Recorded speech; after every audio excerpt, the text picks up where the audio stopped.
Hello crafty people, it's Sharon here, and I'm joining you today with a little video where I'm going to create a card similar to this with a kind of glowy background, as if our characters are walking away into the distance, a bit like in old movies when you sort of see the darkness coming into the spotlight and they fade away. Or if you're from the UK like me, this reminds me very much of Morecambe and Wise. If you forget that that's a girl, you'll know the scene I'm talking about. It used to happen at the end of every Morecambe and Wise episode, where you would see them doing a little dance off into the distance. This is kind of inspired by that feeling. So this is a 5x7 card, and I've used some of these beautiful stamps from Sheena to create this look. I'll just bring it in quickly. These are the latest polymer stamp release. This set is called First Love, and this one is called Forever Love. And what I'm going to do is probably use a bit off of each of those stamps, just to see. Actually, I think I've got those the wrong way round. Have a look. I took them out of the packets and I've mixed them around. So I think this is Forever Love with the older people on, and the one with the children on is First Love.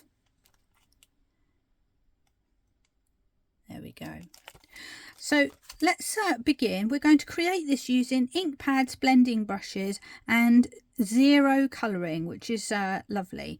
So I have a 5x7 card and I've cut my card mat to fit in that. So I think I measured this to be 12 centimetres across and 17.2 centimetres down, but what you'll do is just measure your own 5x7 card, because they can come in slightly different sizes, and then you can go ahead and make a similar size that suits your card.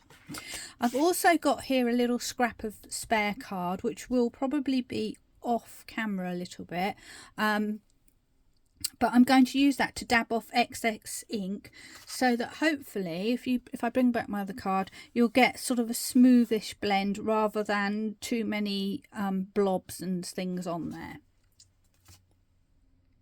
Now I've chosen shades of yellow for my card, as if they're kind of going off into the sunshine, but you can choose any colours that you've got to hand. You could use blues or pinks or anything really, but I'm going to go with the yellow. I've got a soft round blending brush for this, which hopefully will give me a nice smooth lay down, and I've got 3 different shades of yellow or brown, light brown to start with. So I've got Squeezed Lemonade, which is the lightest colour, then Scattered Straw, and then Antique Linen.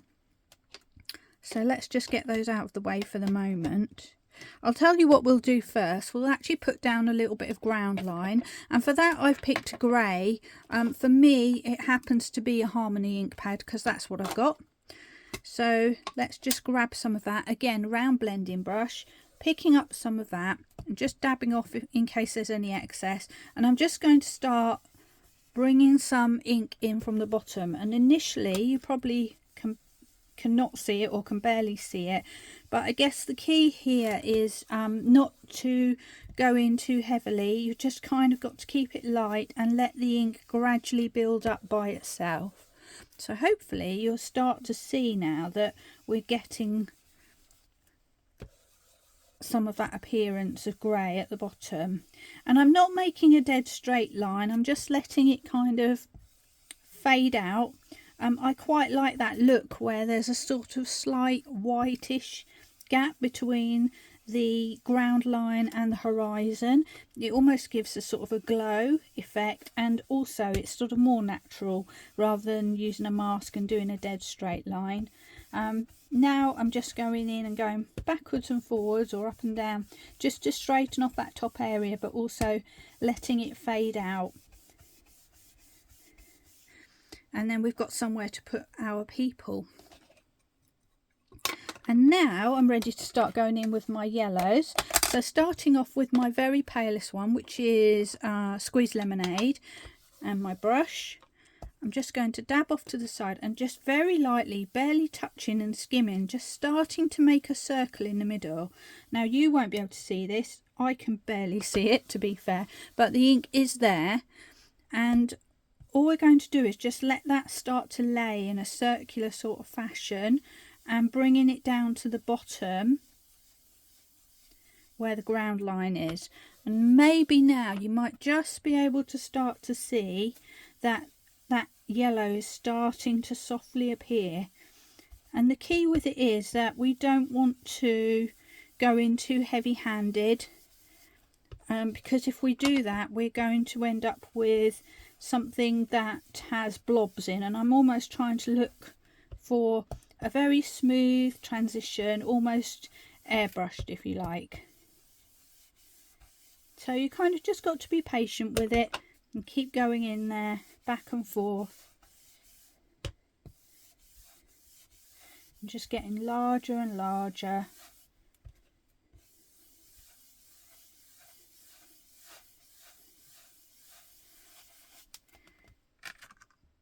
And hopefully now you can begin to see there's some yellow on there. It is very pale, so it's not ideal for the camera work, but hopefully you're getting the idea. So now we're going to take it up a notch. We're going to go with scattered straw this time. And we'll do the same thing. Pick up some ink. I'm just going to dab off at the side, and then I'm going to go around the edges. So I'm going to create sort of a halo around the edge of that bright yellow. And hopefully you'll be able to start to see that that darker yellow is starting to come in. Once you've got the feel of your ink pad, you can start to be a bit more bold with your ink if you feel like you want to. These are fairly dry. I've had these forever, so I can get away with that. If you had a nice new juicy ink pad, you'd want to be a little bit more careful about it. There we are. Now that scattered straw is coming all the way out, and I'm going to start filling in towards the edges as well now.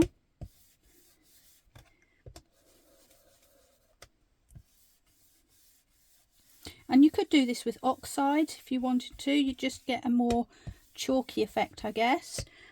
Or you could do it with any other kind of ink pads that you've got to hand. So you could use Memento, you could use Lisa Horton, you could use anything really. Or you can mix them all together like as I have done. Right, now I'm going to go back to the middle and just darken that a little bit more. And I think I'm ready to go back to my squeezed lemonade now as well. Just bring that back in the middle a little bit more. Okay, so we've got the beginnings, and like everything with these kind of techniques, so every card's going to come out just a little bit different. I'm going to now go with my antique linen, and I'm going to pick up a brownish brush for this because it's more of a brown than a yellow, and I'm going to start to come in from the corners. And this isn't going to make a vast difference, but it adds a little bit more colour in there, more of a sort of sepia tone, I guess you might say.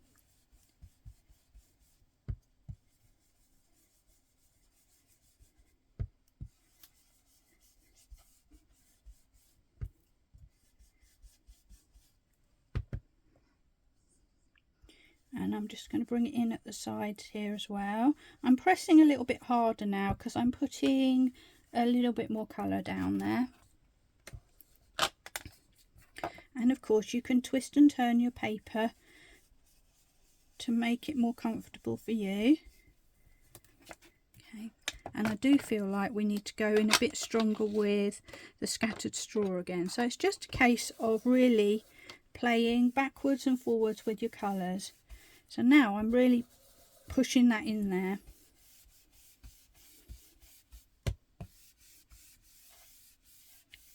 go. Now I do want to make it look a little bit like there's some darkness coming in from the sides. So now I'm going to swap to my black soot.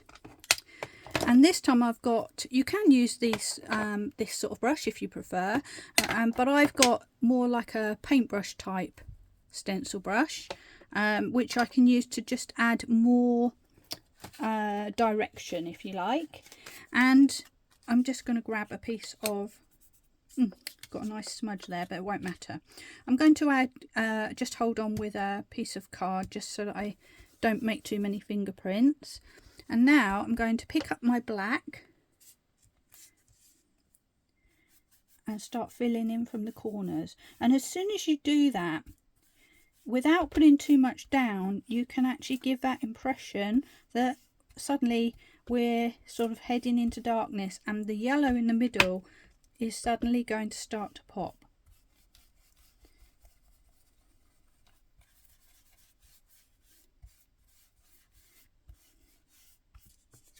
There we go. And I'm going to do the same at the bottom as well, just to darken that off a bit.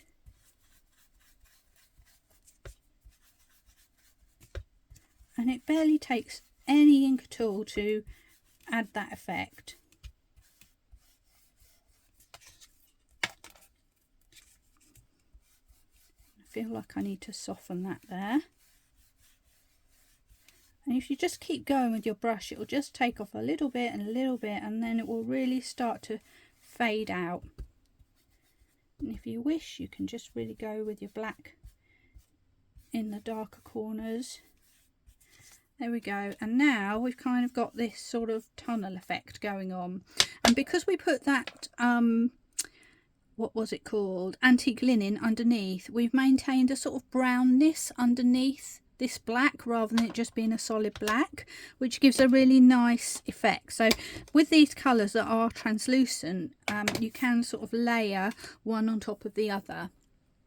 So we've got our background scene sorted, and now we're ready to start with our stamping, which will take no time at all. So I'm just going to grab my stamping platform and then we're ready to go. So I've got my card set up on my platform, and you'll see if I bring in my original one, I had the lady and their man skipping off into the distance with their balloons.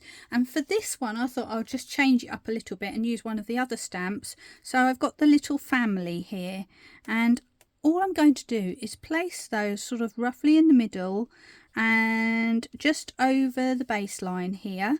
And we're going to give those a stamp. And because we're kind of going with a brownish theme, I'm going to carry on with that and use a brown VersaFine Clair for my stamping. So I've chosen Pinecone, which is a lovely rich brown colour. And I'm just going to give that a good stamp.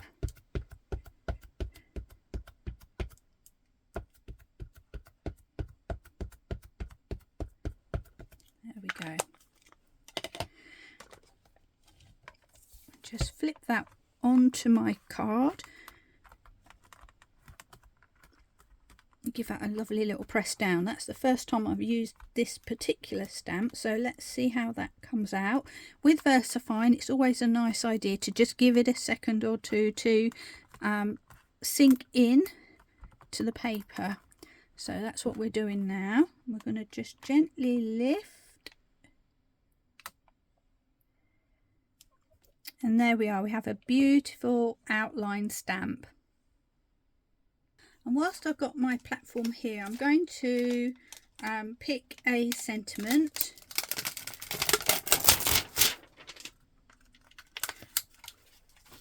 So I've picked one that says enjoy every minute, and I'm going to put that up the top there. Just try and roughly centre it a little bit. Oops.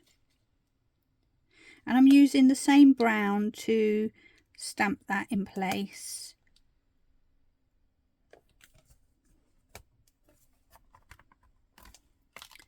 So let's grab that.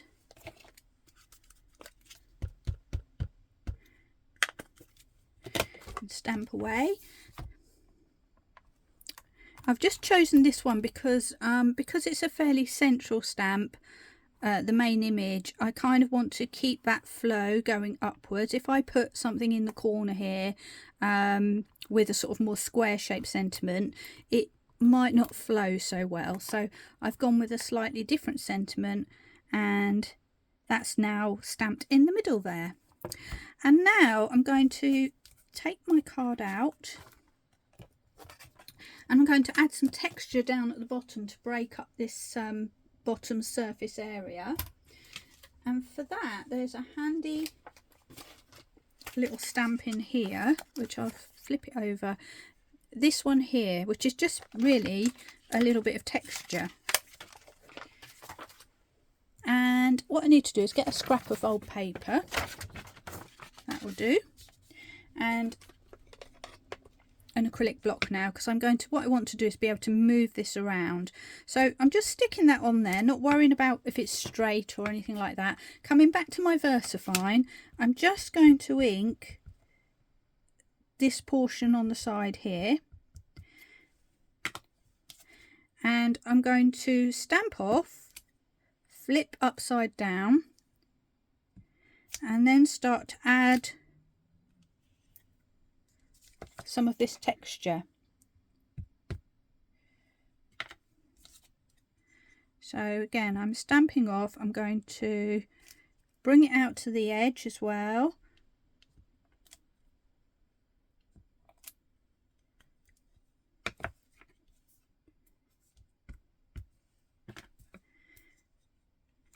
Oops. And then just add a little bit more. Let's just put that there.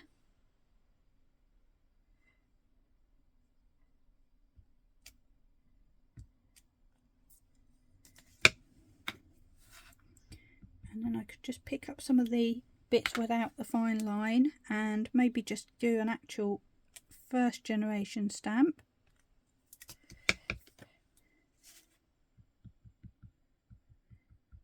So I'm just picking bits of this stamp really to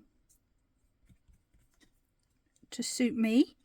And what that's doing, it's breaking up the edges of that stamp and just adding some interesting ground and texture to the base there. And what I can also do if I want is just put a bit right way up.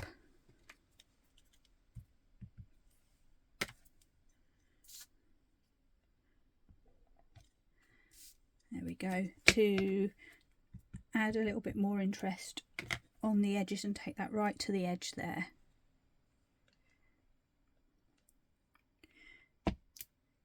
Just be a bit careful with that one. There we are. And we can even go up behind there, so we're adding even more texture. So using that quirky little stamp, we've actually managed to create something a little bit interesting on the base. And now it's up to you whether you want to just leave this exactly as it is. You could colour in different portions if you wanted to, or in my case I'm going to take some water and I'm actually going to bleach out some highlighted areas. So let's have a look. Just grabbing some water, which is off at the side here, just a little bit of water. I'm going to paint plain water onto my balloon. This is actually dirty water, and maybe onto his hair, her hair.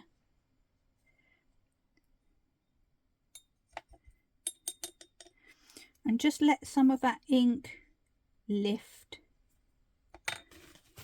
And then just taking a tissue, I'm going to blot that up, and it's just going to take out some of that colour, hopefully. It's very subtle because it's already pale in the middle there. So that's that bit done.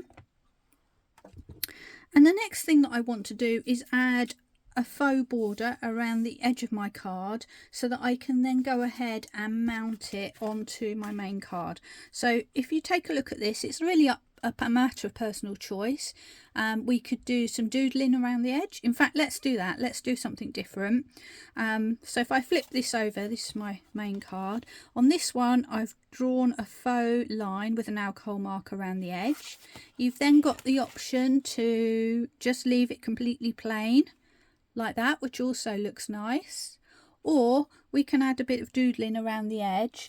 I need to see if I've got a brown pen. I think that's brown. Yep, that will do. So you could do it with black, but because I've gone brown with all of my stamping, I think I shall use a brown pen. So all I'm going to do is, I'm just going to quickly wipe up here for a minute. I forgot about all that ink everywhere. Okay. Taking my pen, this is a fine liner Unipin pen, and it is size 0.5, so it's quite a thick fine liner.